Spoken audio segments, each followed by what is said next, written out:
Hello, everybody, and welcome into episode number 344 of the Bible 2021 podcast. We are reading Revelation chapter 8 today, and our focus is on what will the end of the world be like? How much do our prayers matter to God? And what does the star Wormwood symbolize? Well, thanks for joining us. I especially want to thank some new listeners all the way from Yangon, Myanmar, Al-Kahira, Egypt, Minas Gerais, Brazil, Kashmir, India, parts unknown, Finland, Ontario, Canada, Baja, California, Mexico, Punjab, Pakistan, Birmingham, Alabama, Atlanta, Georgia, Sarasota, Florida, Oakland, California, South Bend, Indiana, Miami, Florida, Anchorage, Alaska, Columbia, Missouri, Pittsburgh, Pennsylvania, and Quincy, Illinois. Our goal is to encourage you in daily Bible intake, and more than just listening to the Word, we want to understand it. We want to think about it, and we want to obey it. We do have a website. It's Bible2021.com, Bible2021.com. It's probably the easiest place to subscribe to the show, and every episode has its own transcript as a blog entry. So I'm on the verge of completing 2 years of doing this, everyday podcasting on the Bible, and that's about 710 episodes in. In almost every single of those 710 episodes, I never had to struggle with a topic or a focus because the Bible is so deep. Each chapter has so many options to focus on. Today, though, it's a little different. Last year, when we were doing the Bible reading podcast and I got to Revelation chapter 8, we were reading 4 chapters a day, so it was easy to choose a different chapter to read when one was particularly difficult, like today. This year, we must focus on Revelation 8, and don't hear me saying it's a bad chapter or anything like that. Not at all. Not a boring chapter either. It's really quite fascinating, but it is a 100% end times focused chapter, unless you are a preterist, more on that in a minute, who believes the events of the book of Revelation have already been fulfilled. And being an end times focused chapter, it's kind of hard to interpret. And there are many disagreements over the exact meaning of Revelation 8, including one I just alluded to. Have these events already happened, which is the preterist view, or are they in the future, which is the futurist view, or are they largely symbolic, which is sort of the amillennial view? Now, me, I'm a futurist, and thus I believe that much of Revelation is pointing to future realities that we have not yet arrived at. In this chapter, chapter 8, the Lamb, Jesus, opens the 7th seal of the scroll. And rather than being a massive climactic explosion or something, what happens is maybe even more dramatic than an explosion. There is absolute silence in heaven for about 30 minutes. After that, a series of profound events happens. Let's pick up in verse 2. Then I saw the 7 angels who stand in the presence of God. 7 trumpets were given to them. Another angel with a golden incense burner came and stood at the altar. He was given a large amount of incense to offer with the prayers of all the saints on the golden altar in front of the throne. The smoke of the incense with the prayers of the saints went up in the presence of God from the angel's hand. The angel took the incense burner, filled it with fire from the altar, and hurled it to the earth. There were peals of thunder, rumblings, flashes of lightning, and an earthquake.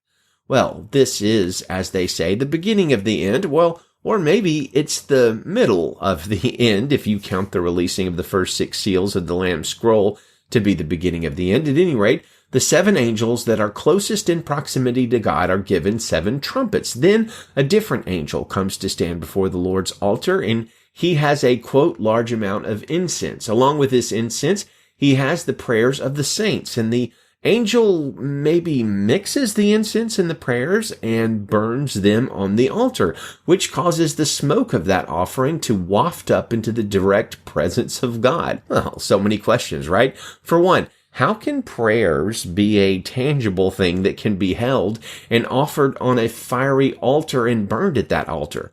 Well, I don't obviously know the full answer to that question, but we certainly see a clue to what's going on here in Revelation chapter 5, where verse 8 says, He took the scroll, the 4 living creatures, and the 24 elders fell down before the Lamb. Each had a harp and golden bowls filled with incense, which are the prayers of the saints. Now, this is fascinating and sort of mind-boggling, but we discover here that the incense is the prayers of the saints. Well, how, again, can prayer be tangible like this? I don't know. Is this 100% symbolic language, somehow connecting the prayers of God's people with incense, perhaps in the sense that they go up to God and he is as pleased with the prayers as he would be with some sort of sweet-smelling, perfumey incense kind of thing? Or is this more literal, showing that somehow in heaven prayers become like a tangible thing that can fill up a bowl and be burned on the altar? Well, I actually suspect, and this is obviously a guess, it's not even really an educated guess, right? I suspect the answer is somewhere between those two options. That in some sense it is symbolic language, but in some sense it's real language, that these prayers do take on a tangible capacity in heaven. They are filling up God's bowl somehow, some way. But honestly, it could be something else entirely. The big takeaway, though, and this is important, is that prayers matter. Praying matters. That praying makes a difference. Could it be that all of history is waiting for these incense bowls of prayer to be somehow filled with the prayer of God's people, and that genuine prayer actually speeds the return of Jesus because it helps to fill the incense bowl? I don't know, but there is a Bible passage about speeding the day of the Lord's coming, so I would not be the first commentator or preacher to suggest a connection between the speedier return of Jesus and these prayers in the incense bowl, but I don't know for sure, obviously. Maybe one day we will. At any rate, this passage should spur us on to be more diligent than ever in praying without ceasing. Now, one other big question from this passage: what does the star Wormwood symbolize? Now, we get the name Wormwood from Revelation 8, verse 10 and 11, which says, "The third angel blew his trumpet, and a great star, blazing like a torch, fell from heaven. It fell on a third of the rivers and springs of water. The name of the star is Wormwood, and a third of the waters became wormwood. So many of the people died from the waters because they had been made bitter." So it would probably be a good time to mention that star is probably not a good modern translation of the Greek word in this passage, which is the Greek word aster. Yes, the word star is etymologically related to our Greek word here, but moderns and ancients meant an entirely different thing when that word is used. By star, we, modern people, mean an astronomical object consisting of a luminous spheroid of plasma held together by its own gravity. Now, obviously, something like that is not going to crash on the earth, right? Because by aster, the Greeks simply meant a heavenly body, which could refer to a star, perhaps a planet or a moon of another planet, and it could also refer to something like a meteor or a comet or really any number of things. Remember, they didn't have telescopes, so they could look up in the sky and see bright things that are little dots, and that's about it. So Wormwood is quite likely, this is sort of an educated guess, I suppose, is quite likely a meteorite or similar object that somehow poisons the waters of the earth. Thousands of possibilities have been put forward for what wormwood is, including that it figuratively referred to the early church father Origen, a claim made, maybe with his tongue in cheek, by none other than Martin Luther. Well, anyway, commentator John Yates gives us another wormwood candidate from the 80s, which has since obviously been discredited. Dr. Yates says, "In 1988, the world began to become aware of a tragedy that had taken place in Russia's Chernobyl nuclear plant. And although the world did not know until later the extent of that catastrophe, a significant amount of radiation had been released into the atmosphere. In the years that followed, more information came out about the extent of the effects of this nuclear disaster. In a manner that is all too common, biblical prognosticators at the time related the tragedy of Chernobyl to the symbolism of Revelation, in this case to the third trumpet. The nuclear plant, blazing like a torch, quote, had made the waters bitter, and many died from the water. Indeed, some claimed an etymological connection between the words wormwood and Chernobyl. It did not seem to matter that the other symbolism did not fit so well.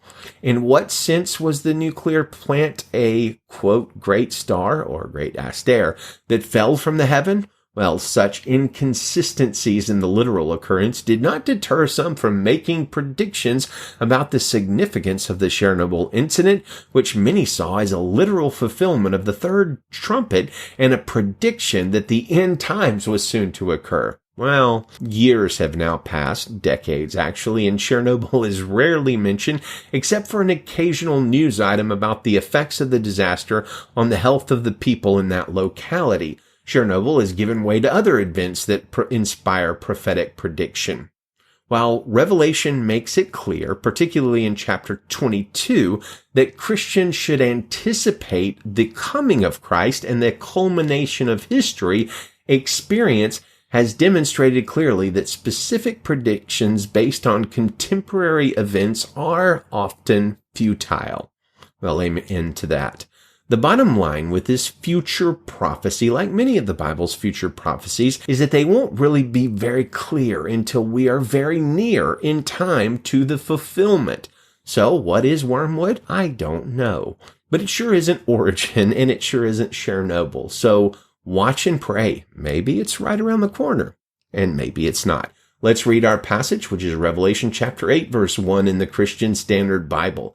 When he opened the seventh seal, there was silence in heaven for about half an hour. And then I saw the seven angels who stand in the presence of God. 7 trumpets were given to them. Another angel with a golden incense burner came and stood at the altar. He was given a large amount of incense to offer with the prayers of all the saints on the golden altar in front of the throne. The smoke of the incense with the prayers of the saints went up in the presence of God from the angel's hand. The angel took the incense burner, filled it with fire from the altar, and hurled it to the earth. There were peals of thunder, rumblings, flashes of lightning, and an earthquake. And the 7 angels who had the 7 trumpets prepared to blow them.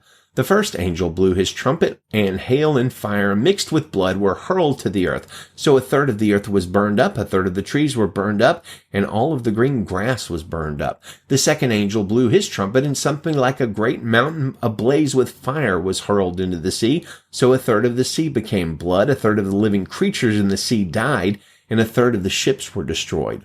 The third angel blew his trumpet, and a great star, blazing like a torch, fell from heaven.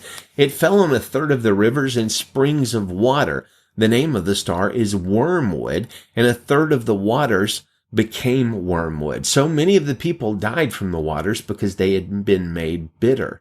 The fourth trumpet angel blew his trumpet, and a third of the sun was struck, a third of the moon, and a third of the stars, so that a third of them were darkened. A third of the day was without light, and also a third of the night. I looked and heard an eagle flying overhead, crying out in a loud voice, "Woe, woe to those who live on the earth, because of the remaining trumpet blast that the 3 angels are about to sound." Amen. Well, let me say this in closing.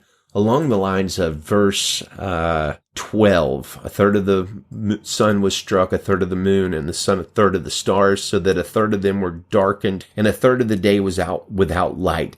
Last year, when we live in California, in Central California, we were surrounded by fires. I may have mentioned this on the last podcast, and we went for about a week when the sun was not obscured by clouds, it was obscured by smoke, and it was pink during the day.